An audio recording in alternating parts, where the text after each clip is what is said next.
as well. अच्छा जी, I hope that all of you are hearing me clearly, क्योंकि मेरी तरफ से as such कोई आवाज़ का कोई इशू या प्रॉब्लम नहीं है, तो आपको भी नहीं होना चाहिए. So today's lecture is of lecture number 6, and it is basically today we will see कि हमारे पास स्ट्रेटेजिक एनालिसिस में चॉइसेस क्या क्या हैं. दो कि हम काफ़ी काम कर चुके हैं अबाउट इंटरनल स्ट्रेंथ्स और वीकनेसेस को आइडेंटिफाई करने में, और इसी तरीके से एक्सटर्नल जो अपॉर्चुनिटीज़ एंड थ्रेट्स जो हैं उनको भी आइडेंटिफाई करने में हमने काफ़ी काम किया है, और आप लोगों ने असाइनमेंट भी बनाई है. तो हम उन्हीं असाइनमेंट की बुनियाद पर या उसी डिटेल की बुनियाद पर हम आज अपना थोड़ा सा काम आगे बढ़ाते हैं. चूँकि ये एक जूम का सेशन 40 मिनट का होता है और इस वक्त 4:34 मेरे पास हैं, तो प्रोबेबली हम मगरिब से पहले पहला सेशन हम ख़त्म कर लें, बल्कि काफ़ी पहले कर लेंगे. और 40 मिनट के सेशन एंड होने के बाद अगर हमारा काम कंप्लीट ना हुआ तो हम दोबारा रिकनेक्ट हो जाएंगे. क्लियर? Chapter number 6 में we are having strategic analysis and choice. Let's start properly. और इसको मैं थोड़ा सा इनलार्ज कर दूं ताकि आप लोगों की, हाँ ये ज़्यादा बेहतर है.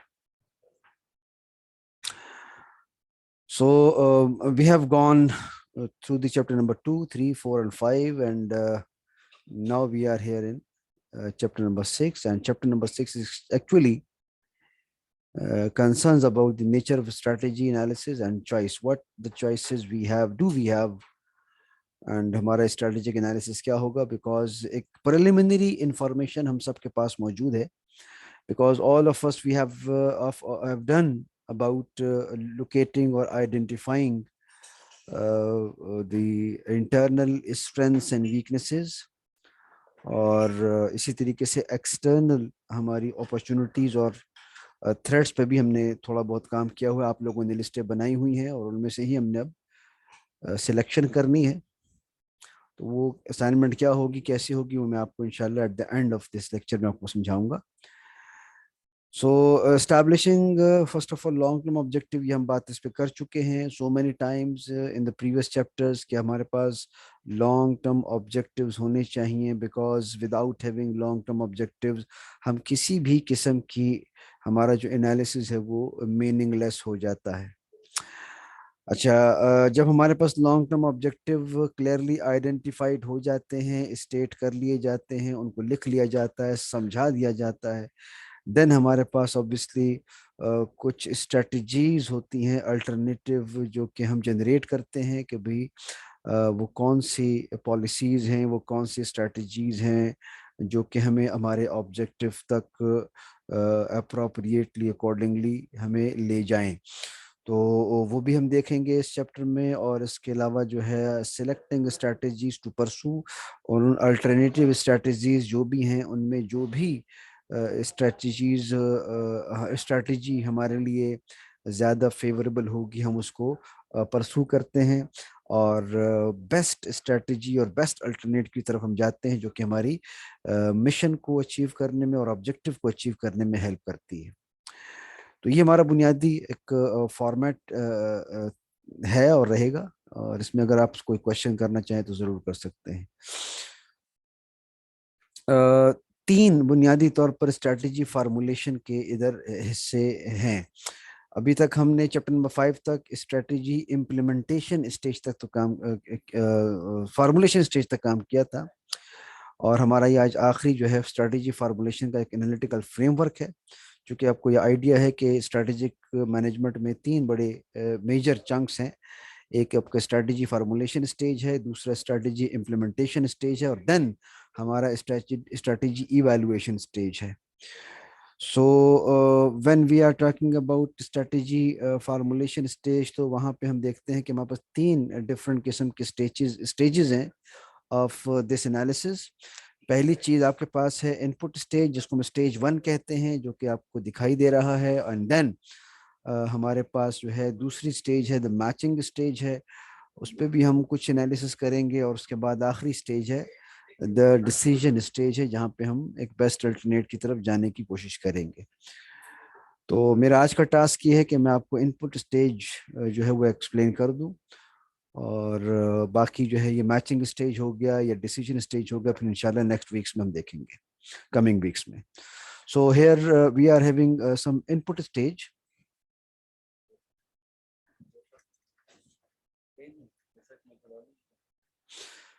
तो स्टेज 1 में हमारे पास इनपुट स्टेज है, और इनपुट स्टेज में आप देख रहे हैं कि हमें यहाँ पर ज़रूरत पड़ेगी external factor evaluation matrix, competitive profile matrix और इंटरनल फैक्टर इवैल्यूएशन मैट्रिक्स की। हम आज कोशिश करेंगे कि ये तीनों हम ड्रा करें, और मैं इन्हीं पर ही आपकी असाइनमेंट को थोड़ा सा अपडेट करूंगा, और इसमें हम थोड़ा सा काम डेवलप करेंगे।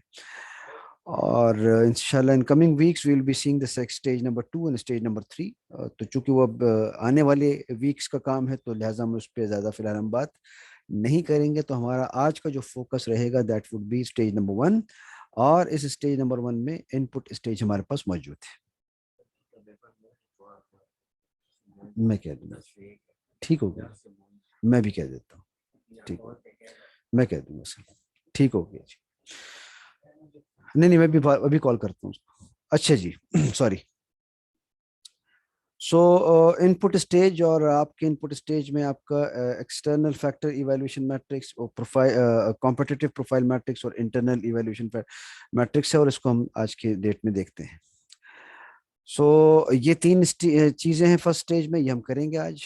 और पहला हमारा जो स्टेप है that is to have internal factor evaluation matrix.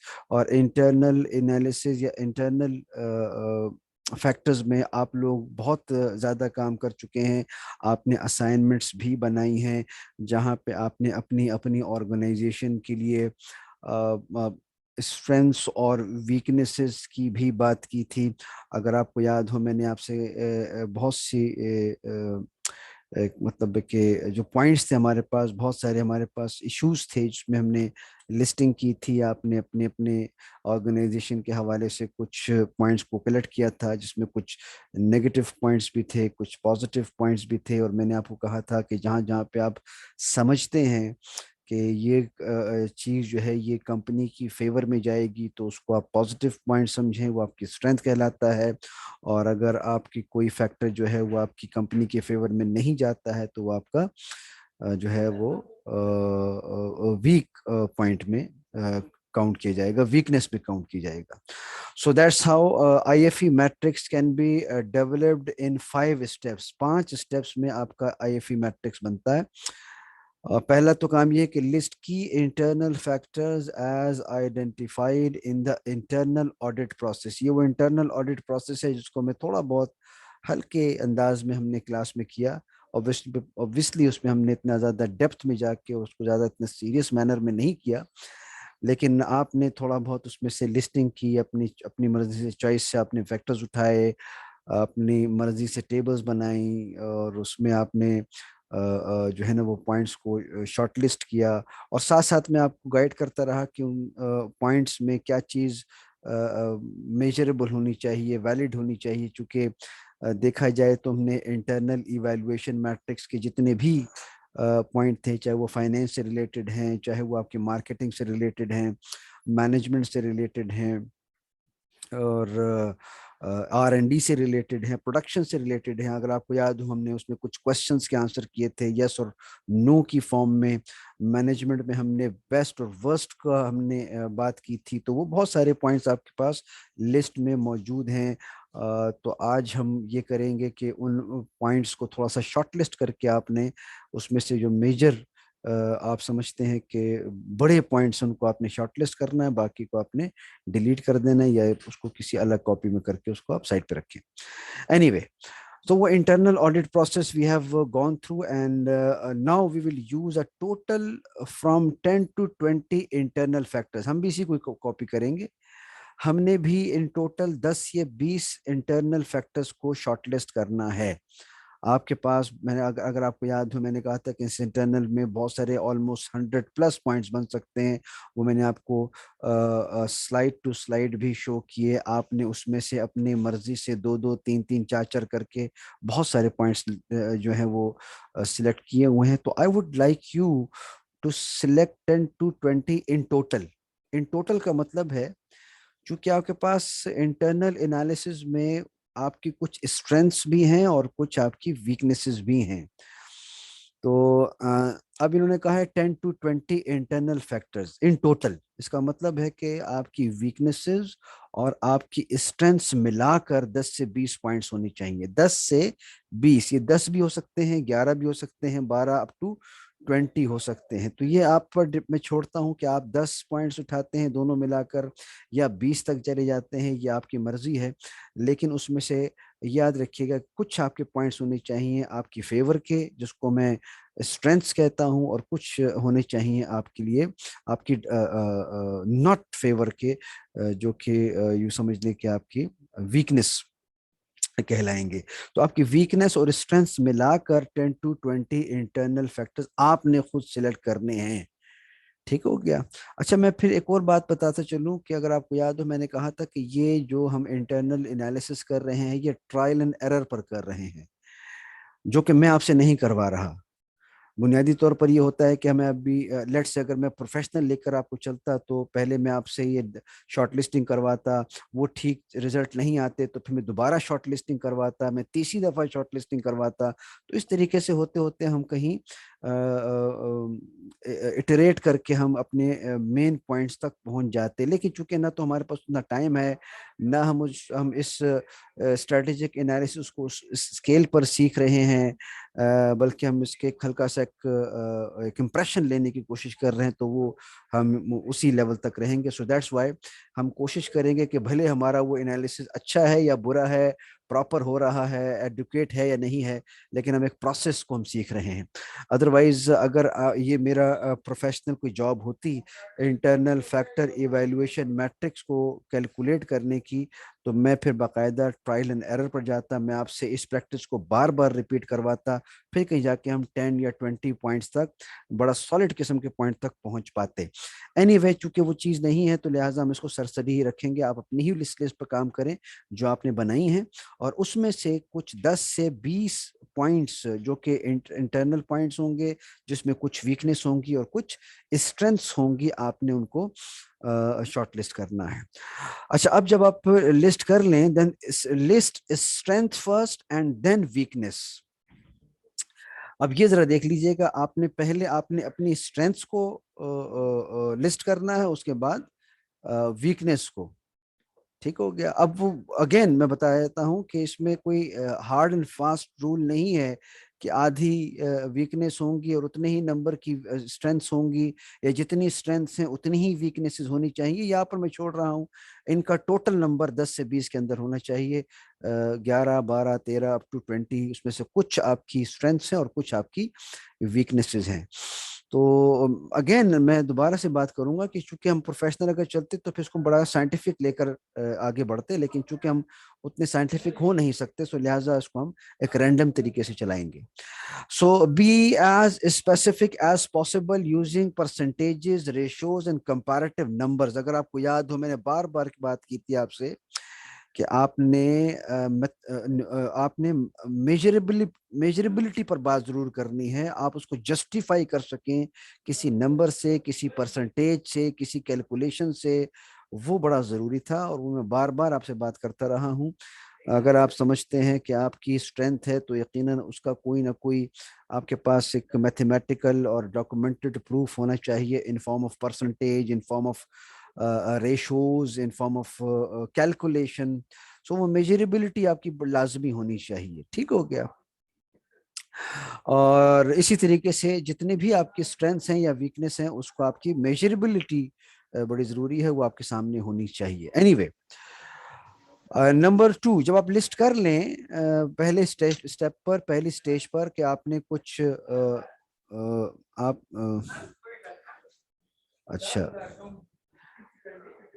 अच्छा, तो पहले नंबर पर आपने जब एक लिस्ट कर लिया 10 to 20 इन टोटल, स्ट्रेंथ्स भी और वीकनेसेस भी, तो दूसरे स्टेज में हमने करना है कि assign a weight that ranges from 0 not important to 1 all important to each factor.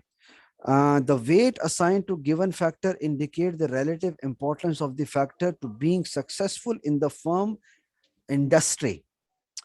ये बड़ा इंपॉर्टेंट पॉइंट है, याद रखिएगा कि जब मैं वेट की बात कर रहा हूं तो यहाँ पे हम बात कर रहे हैं इंपॉर्टेंस की. यूं समझ लीजिए कि आपने हर फैक्टर को, भले वो आपका internal factor, sorry, weakness factor है या आपका स्ट्रेंथ फैक्टर है, दोनों केसेस में आपने उसको वेट करना होता है फ्रॉम 0 to 1. फ्रॉम 0 to 1 का मतलब है, अगर आप किसी को 0 वेट कर रहे हैं, इसका मतलब है कि आप समझते हैं कि वो चीज इस वक्त मार्केट में, आपकी इंडस्ट्री में बिल्कुल भी इंपॉर्टेंस फिलहाल नहीं रखती. हो सकता है कि आपने कोई ऐसी स्ट्रेंथ और ऐसी वीकनेस आइडेंटिफाई की हो कि जो कि स्ट्रेंथ या वीकनेस तो है आपकी फर्म की, लेकिन इंडस्ट्री में इस वक्त उस वीकनेस का या स्ट्रेंथ का एज सच कोई बड़ा इम्पैक्ट नहीं है, बल्कि इम्पैक्ट है ही नहीं फिलहाल. मैंने फिलहाल का लफ्ज यूज किया है, याद रखिएगा, इसको मैं बाद में एक्सप्लेन करता हूँ. और 1 अगर आप किसी को असाइन करते हैं तो उसका मतलब है कि वो बहुत ज्यादा इंपॉर्टेंट फैक्टर है, वो बहुत ज्यादा ऐसी वो आपकी स्ट्रेंथ है या ऐसी वीकनेस है जिसका आपकी इंडस्ट्री में एक बहुत बड़ा इम्पैक्ट क्रिएट हो सकता है. तो अब आपने हर फैक्टर को 0 से लेकर 1 के बीच में कोई वेट असाइन करना है. ठीक हो गया. वो कैसे करते हैं जब हम थोड़ी देर बाद आगे अपने टेबल में जाएंगे तो मैं वहां पे एक्सप्लेन करता हूँ. देन उसके बाद हमारे पास अगला है कि हम हर फैक्टर को रेट करेंगे. अभी दो चीजें हैं, एक आपने हर फैक्टर को वेट असाइन करना है, और फिर आपने दूसरे कॉलम में हर फैक्टर को रेट करना है. अच्छा, रेट किस बुनियाद पे करना है? रेट आपने करना है फ्रॉम 1 to 4 रेटिंग में, 1 to 4 रेटिंग में. अच्छा, अब यहाँ पे क्या सिलसिला है? 1 to 4 रेटिंग का मतलब क्या है? इसमें से 2 रेटिंग जो हैं वो आपकी जाएंगी वीकनेस की तरफ, 2 रेटिंग जाएंगी आपकी स्ट्रेंथ्स की तरफ. ठीक है. अब अगर आप समझते हैं कि यार स्ट्रेंथ्स में आप यूं समझ लीजिए कि वो पॉइंट जो कि आपकी स्ट्रेंथ्स हैं, उसमें या तो आपकी वो स्ट्रेंथ मेजर स्ट्रेंथ होगी या वो माइनर स्ट्रेंथ होगी. ये भी हो सकता है ना कि आपके पास दो ऐसी स्ट्रेंथ्स हैं जो कि आपकी फर्म की हैं, लेकिन उसमें से एक ज्यादा स्ट्रेंथ है और एक कम स्ट्रेंथ. तो उस ज्यादा वाली को फिर आप 4 रैंक करते हैं या 4 रेट करते हैं, कम वाली को आप 3 रेट करते हैं. ठीक है, तो इसको हमने मेजर और माइनर स्ट्रेंथ में डिस्ट्रीब्यूट कर दिया. सिमिलरली आपकी वीकनेस में भी 2 किस्म की वीकनेस होंगी, मेजर वीकनेस और minor weakness. So major weakness को आप रेट करेंगे 1, और माइनर वीकनेस को आप रेट करेंगे 2 में. ठीक हो गया. तो ये जरा एक डिस्ट्रीब्यूशन बड़ी इंपॉर्टेंट और क्रिटिकल है. अच्छा, ये कौन करेगा? सवाल ये पैदा होता है कि ये रेटिंग कौन करेगा, वेट कौन असाइन करेगा. अगेन, मैं आपको पहले ही कह चुका हूं कि ये स्ट्रेटेजिक इवैल्यूएशन प्रोसेस जो है, ये किसी एक शख्स का काम नहीं होता, ये टीम वर्क है. इसमें आपके मैनेजर्स इन्वॉल्व होते हैं, पूरा टीम वर्क इन्वॉल्व होता है, वो फिर डाटा कलेक्ट करता है, पीयर एनालिसिस होता है, एक्सपर्ट ओपिनियन होती हैं, उसकी बुनियाद पर मार्केट रिसर्च होती है, आपकी मार्केट से डाटा इकट्ठा किया जाता है, तो उसकी बुनियाद पर ये रिजल्ट्स निकाले जाते हैं कि कौन सी स्ट्रेंथ जो है वो वीक है, मतलब माइनर है, कौन सी स्ट्रेंथ मेजर है, या कौन सी वीकनेस माइनर है, या कौन सी वीकनेस मेजर है, और इस वक्त इंडस्ट्री में कौन सा फैक्टर जो है वो ज्यादा इंपॉर्टेंट है और जो कौन सा कम इंपॉर्टेंट है. सो ज्यादा और कम इंपॉर्टेंस तो वो तो हम वेट कर रहे हैं फ्रॉम 0 to 1, और माइनर और मेजर भी. एक मिनट. अच्छा जी. सो मेजर और माइनर की हमें थोड़ी देर में बात कर लेते हैं. अच्छा, मल्टीप्लाई ईच फैक्टर, अब ये क्या है? ये प्रोसेस बात का जिक्र हम देख लेते हैं कि ऑन द वे हम इसको कैसे डील करेंगे. ये एक आपका वो है, एग्जाम्पल है कि जहाँ पे आपने ये जो इतना हमने बात की, तो वो हमने इसमें थोड़ा सा टेबुलेट किया है. मैं थोड़ा सा यहाँ पे एक्सप्लेन कर देता हूँ. इसी चीज को आपने अपनी असाइनमेंट में रिपीट करना है, और मैं देखता हूँ कि आप उसको कैसे डील करते हैं. अच्छा, अब देखिए और से कि यहाँ पर स्ट्रेंथ्स, 9 स्ट्रेंथ्स बनाई गई हैं और कोई 8 वीकनेस बनाई गई हैं, आइडेंटिफाई की गई है। तो इन टोटल जो है ये 9 प्लस 8 17 कुछ फैक्टर्स ऐसे हैं जो आइडेंटिफाई किए गए हैं एज इंटरनल फैक्टर्स। अच्छा, अब वो इसमें पहला आपने वो लिस्ट कर लिए, मतलब आपने पहले जो है वो 9 स्ट्रेंथ्स जो हैं वो आपने लिस्ट इन की हैं, उसके बाद आपने 8 जो हैं वो आपने वीकनेस जो है वो लिस्ट इन की है। अच्छा, अब जब आपने ये लिस्ट इन कर दिया, अब देखिएगा आपके पास हर स्ट्रेंथ में ये वही लिस्ट है जो कि आपने बनाई होगी। इधर इन्होंने किसी और हवाले, मिसाल तौर पर inventory turnover increase from 5.8% to 6.7%, तो ये वो समझ रहे हैं कि ये उसकी स्ट्रेंथ है, आपकी इन्वेंट्री टर्नओवर आपका जो है वो बढ़ा है। इस तरह average customer purchase increased from $97 to $127, तो ये भी एक तरीके से मार्केट इंफॉर्मेशन, मार्केटिंग साइट से उसने ये इंफॉर्मेशन उठाई है। Employee morale is excellent. अगर आपको याद हो, मैंने आपके मैनेजमेंट में जब मैं स्टाफिंग में बात कर रहा था कि मैंने कहा था कि स्टाफिंग बताएं कि what is the best and what is the worst. तो स्टाफिंग में ये समझ रहा है कि एम्प्लॉय मोरल जो है बड़ा एक्सीलेंट है, ये उसकी बेस्ट पोजीशन है, हो सकता है कोई वर्स्ट भी आपके साथ। तो ये सारी बातें आप कर चुके हो। इसी तरीके से in store promotion resulted in 20% increase in cell.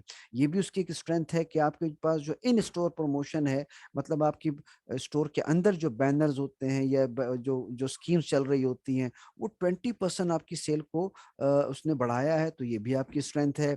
Newspaper advertise, ये भी मार्केटिंग से रिलेटेड है। Newspaper advertising expenditure increased 10%।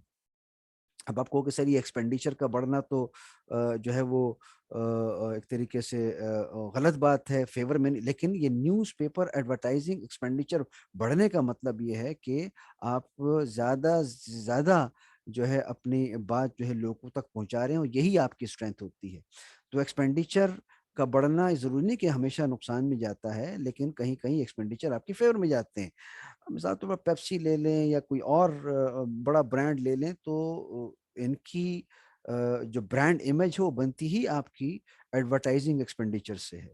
तो अगर आपकी एडवर्टाइजिंग एक्सपेंडिचर बढ़ रहे हैं, तो उसका मतलब है कि आपकी ब्रांड इमेज इमेज बन रही है, इंप्रेशन ज़्यादा हो रहा है, ज़्यादा लोग अवेयर हो रहे हैं आपकी प्रोडक्ट से। सो ये एक तरीके से आपकी स्ट्रेंथ होती है। इन store technical support personal have MIS college degrees, ये आपकी HR से रिलेटेड एक स्ट्रेंथ है कि जहाँ पे आपकी इन स्टोर जो है वो आपकी टेक्निकल सपोर्ट का डिग्री होल्डर्स जो हैं वो आपके प्रोफेशनल्स में शामिल हैं।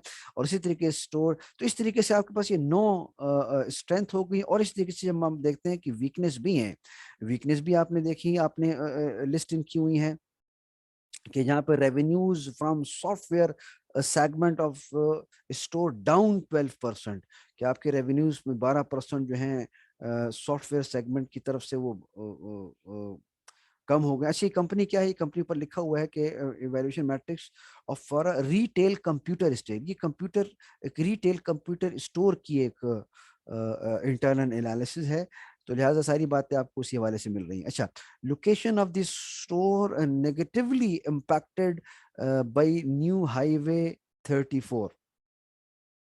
मिसाल के तौर पर अब इसका मतलब है कि आपको कोई नया हाईवे बना है 34 नाम का, तो उसकी वजह से इस लोकेशन जो है ना उसका उस पर नेगेटिव इम्पैक्ट पड़ा हो सकता है। इसका मतलब ये कहने का है कि उस हाईवे बनने की वजह से लोगों की जो ट्रैफिक है वो बजाय आपके स्टोर के सामने से निकलने की वो उस हाईवे पर वो डाइवर्ट हो गई है। तो जब आपका कस्टमर आपके रास्ते में नहीं आएगा तो फिर ऑब्वियसली उससे आपको फर्क पड़ता है। तो ये उसने अब तरीके से अपनी वीकनेस शो किया है। अच्छा, carpet and paint in store somewhat is disrepair। अब ये भी उसने अपनी एक वीकनेस शो की है कि आपकी जो स्टोर के अंदर जो कारपेट्स हैं या पेंट जो है वो आपका एक तरीके से डिसरिपेयर हो रहे हैं या खराब हो रहे हैं, what bathroom in store needs refurbishing. आपकी इन स्टोर जो आपकी है उसकी उसकी रिफर्बिशिंग चाहिए बाथरूम्स को। Similarly revenues from business down 8%। अब बिजनेस के रेवेन्यू 8% कम हो गए हैं। Store has no website, store का कोई वेबसाइट नहीं है, ये भी वीकनेस है। तो इस तरीके से उसने जो है ना ये वीकनेस बनाया। अच्छा, सवाल यह है कि बिकॉज एक्सक्यूज मी सर, ये स्ट्रेंथ और वीकनेस परसेंट में रिप्रेजेंट करना इम्पोर्टेंट है, क्यों परसेंट दिए गए हैं? तो यह बात मैं आपको पहले ही बता चुका हूँ क्लास में बेटा जी, कि ज्यादा अच्छा एनालिसिस वही होगा कि जिसमें मेजरेबिलिटी होगी। मैं बार बार आपसे कहता रहा हूँ कि आप जस्टिफाई करेंगे विद फैक्ट्स एंड फिगर्स। मैंने आपसे कहा था कि एक लाइन में करें, बेहतर है कि परसेंटेज के साथ बताएं। एक डॉक्यूमेंट्री प्रूफ है ना। आप ये जो आपको परसेंटेजेस दिखाई दे रही हैं, ये एक तरीके से का मतलब है कि इन्होंने डॉक्यूमेंट्स को फॉलो किया है, इन्होंने डाटा को फॉलो किया है, इन्होंने कैलकुलेशन की है। तो ये एक बड़ा वैलिड किस्म की आर्ग्यूमेंट्स हो जाते हैं। अगर मैं कहूँ कि मेरी दुकान बड़ी अच्छी है, ये मेरी स्ट्रेंथ है, तो बड़ी अच्छी नॉट, इसको मीनिंगलेस है ये। मैं कहूँगा मेरी दुकान बहुत बड़ी है, मार्केट में सबसे बड़ी दुकान मेरी है, तो ये भी मीनिंगलेस है। हाँ, मैं ये कहता कि भैया औरों की बनिस्बत मेरी दुकान में कस्टमर की कैपेसिटी इतने परसेंट ज्यादा है, तो ये ज्यादा रेलेवेंट बात हो जाएगी। तो बात मैंने वही की है कि मेरी दुकान मार्केट में सबसे बड़ी है, लेकिन चूंकि वो बात नंबर से हटकर है तो वो मीनिंगलेस हो जाती है। लेकिन जब मैं कहता हूँ कि यार मेरी दुकान में एक ऑन द एवरेज मार्केट से 50% ज्यादा कस्टमर की गुंजाइश है, तो ये एक बात ज्यादा वैलिड और ज्यादा ऑथेंटिक मानी जाती है। सो दैट्स वाई ये बड़ा मैटर करता है आपको कि आपकी स्ट्रेंथ्स और वीकनेसेस जो हैं वो इन परसेंटेजेस हो, इन रेशोज हो, न्यूमेरिक्स के साथ हो। तो अच्छा, सारा सब में न्यूमेरिक्स नहीं है। आप देखिए ना, एम्प्लॉई मोराल इज एक्सीलेंट, इसमें कोई न्यूमेरिक नहीं है। इट इज नॉट नेसेसरी कि आपको हर पॉइंट में कोई न्यूमेरिकल फिगर या परसेंटेज ही चाहिए होगा, लेकिन जहां पे जरूरत है वहां पे चाहिए भी होता है। ठीक है ना। आप यहाँ पे वीकनेस पे देखें कि बाथरूम इन स्टोर नीड रिफर्बिशिंग, कोई परसेंटेजेस कोई कैलकुलेशन इन्वॉल्व नहीं है उसमें। या स्टोर हैज नो वेबसाइट, ये भी देखें ना, इसमें भी कोई परसेंटेज या कोई जो है ना वो एक तरीके से नंबर इन्वॉल्व नहीं है। लेकिन मैंने ये कहा कि अगर जितने ज्यादा चीजें आपकी मेजरेबिलिटी में आएंगी उतना ज्यादा अच्छा एनालिसिस होगा, लेकिन जरूरी बिल्कुल नहीं है कि सारे के सारे पॉइंट जो हैं आपके न्यूमेरिक्स में हो। Is it clear? अच्छा, ये तो आपने बना ली लिस्ट स्ट्रेंथ्स की और वीकनेस की। अब इसके सामने अगला क्या चीज है, वो है वेट। अब आपने क्या करना है, इन 17 पॉइंट्स में 9 + 8, यहाँ पे 17 है, किसी के 15 होंगे, किसी के 12 होंगे, किसी के 18 होंगे, किसी के 20 होंगे। तो अब आपने ये करना। अच्छा, एक मिनट में एक और सवाल ले लेता हूँ। Yes sir, clear, okay now. अब यहाँ पे ये है कि आपने इन स्ट्रेंथ्स में और वीकनेस, इन दोनों में आपने एक वेट असाइन करना है इंपॉर्टेंस के हवाले से। और वो वेट आपने करना है फ्रॉम 0, मतलब यूं समझने कि आपने 100% में तकसीम करनी है नंबर्स की। ठीक हो गया कि इनमें से कौन सा पॉइंट कितना ज्यादा इंपॉर्टेंट है, और ये सब आपने 100% के अंदर रहते हुए करना है। मतलब मिसाल के तौर पर आप देखें, यहाँ पर सबसे ज्यादा है, फर्ज करें ये आ रहा है 12 15, देखिए 15% तो ये समझ रहा है, ये इसने कहा है कि आपकी स्ट्रेंथ में आपका ये वाला factor, revenue from the repair service segment of store up 16%, ये बड़ा है। तो उसके नजदीक ये बहुत इंपॉर्टेंट बात है, इसका अहमियत बहुत ज्यादा है, इसकी इंपॉर्टेंस बहुत ज्यादा है, ये इंपॉर्टेंस को शो कर रहा है। और सबसे ज्यादा इंपॉर्टेंस इसकी है, और सबसे कम किसकी है, देखें, ये 2% ये भी है और 2% ये भी है। सबसे कम इंपॉर्टेंस दे रहा है न्यूज़पेपर एडवर्टाइजिंग एक्सपेंडिचर को, जो कि स्ट्रेंथ है लेकिन उतने इंपॉर्टेंट फिलहाल नहीं है। आखिर में देखिए, ये भी 2% है। रेवेन्यूज पर एम्प्लॉय अप 19%, आपका पर एम्प्लॉय रेवेन्यू 19% बढ़ा, ये भी एक स्ट्रेंथ है, लेकिन ये इतनी इंपॉर्टेंट नहीं है। लेकिन उसने 15% वेट किसको दिया, उसने 15%। इस तरीके से ये परसेंटेज आपके सब में तकसीम हुई है, यहाँ पर भी और यहाँ पर भी। देखिएगा, ये भी आपकी वीकनेस में भी एक 15% वाला बहुत बड़ा मेजर फैक्टर नजर आ रहा है। वो क्या है कि वो जो हाईवे वाला फैक्टर था, कि उसने बहुत इंपॉर्टेंट जो है, आप समझते हैं कि इससे बड़ा फर्क पड़ेगा आपके बिजनेस पर नेगेटिवली, तो उसने 15% इसको शो किया है। सो इस तरीके से ही किसी को 7, किसी को 10, किसी को 5, 2, 3, 5, इस तरीके से करते करते उसने 100% को इन तमाम पॉइंट्स में डिस्ट्रीब्यूट कर दिया। और सबको जमा करूंगा मैं, ये वाले साइड और ये वाली साइड सबको जमा करने के बाद मेरे पास क्या आ रहा है, 100% या 1 आपके पास आ रहा है। और ऐसा ही आपने ही करना है। ठीक हो गया। सो अब ये आप पर मैं छोड़ता हूँ कि आप कितने पॉइंट्स लेते हैं, कम से कम 10 हो और ज्यादा से ज्यादा 20 इन टोटल। अब उसमें से आप स्ट्रेंथ्स कितनी रखते हैं, वीकनेस कितनी रखते हैं, ये मैं आप पर छोड़ता हूँ। ये वेट असाइन करना ये भी आपने करना है। आप समझते हैं कि आपकी फर्म के हवाले से स्ट्रेंथ में कौन सी चीज ज्यादा मैटर करती है, थोड़ी या ज्यादा इम्पोर्टेंस ज्यादा किसकी है, कम किसकी है। तो उसको बेस बनाकर आपने अपने 100% को इस वीकनेस और स्ट्रेंथ में सब में तकसीम। याद रखिएगा कि इस सब का टोटल 1 होना चाहिए। ये नहीं कि आप कहें क्या सिर्फ स्ट्रेंथ का भी 1 हो और वीकनेस का भी 1 हो, ये नहीं होगा। ये from start of this number 1 point से लेकर ये नंबर 8 आखिर तक, इन सब का टोटल क्या होना चाहिए, 1 होना चाहिए। Is it clear? ये तो कर देंगे आप वेट असाइन।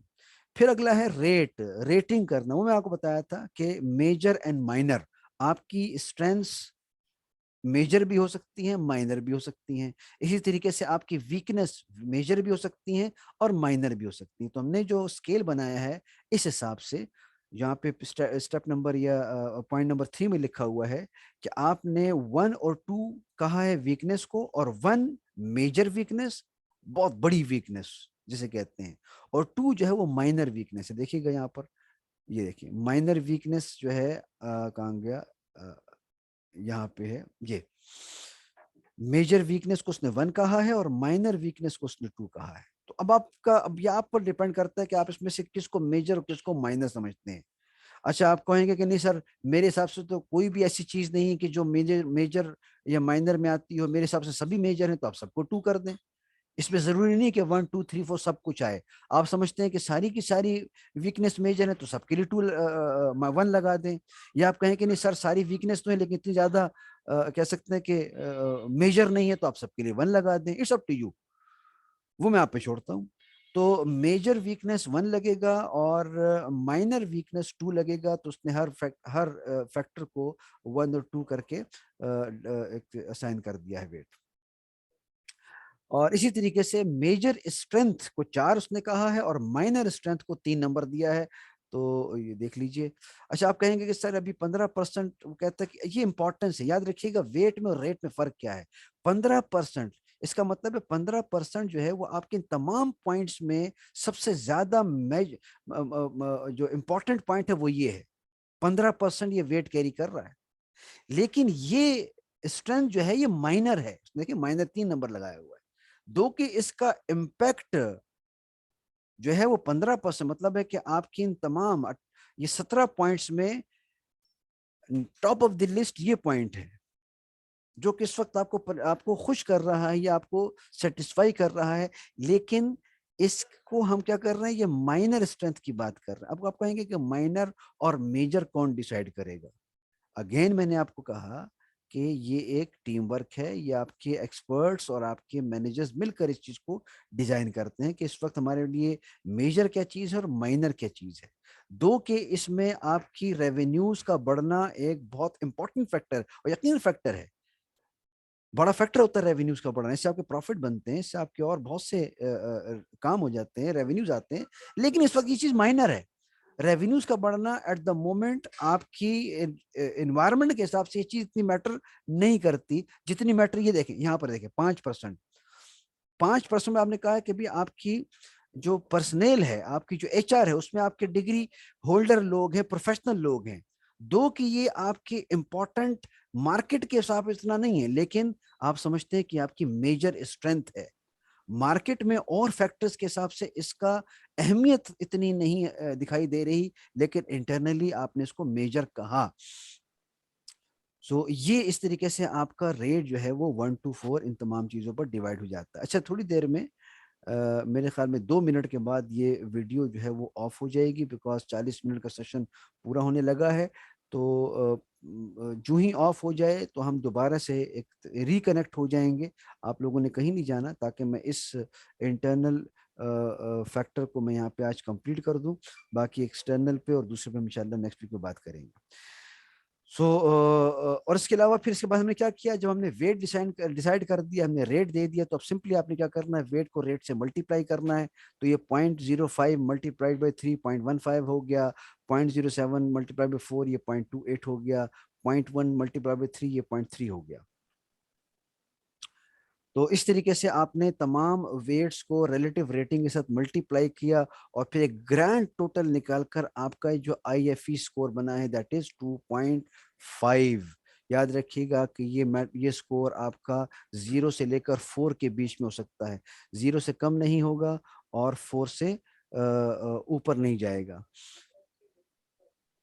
सो आपका इस वक्त जो स्कोर बन रहा है वो 2.5 बन रहा है। अब आपका ये 2.5 स्कोर इस वक्त आपके लिए हो सकता है कल या अगले महीने या अगले हफ्ते आपका ये स्कोर चेंज हो जाए और फिर आप इसी स्कोर को 2.5 को किसी दूसरी इंडस्ट्री या फर्म के साथ मैच भी कर सकते हैं। हम आगे जाके करेंगे कि इसका स्कोर का यूज कहाँ है, बिकॉज ये बहुत इंपॉर्टेंट चीज है, इसकी बुनियाद पर अपनी स्ट्रैटेजी डिजाइन करते हैं। ठीक हो गया। तो ये 2.5 स्कोर हमने इंटरनल फैक्टर इवैल्यूएशन मैट्रिक्स से डिफाइन किया।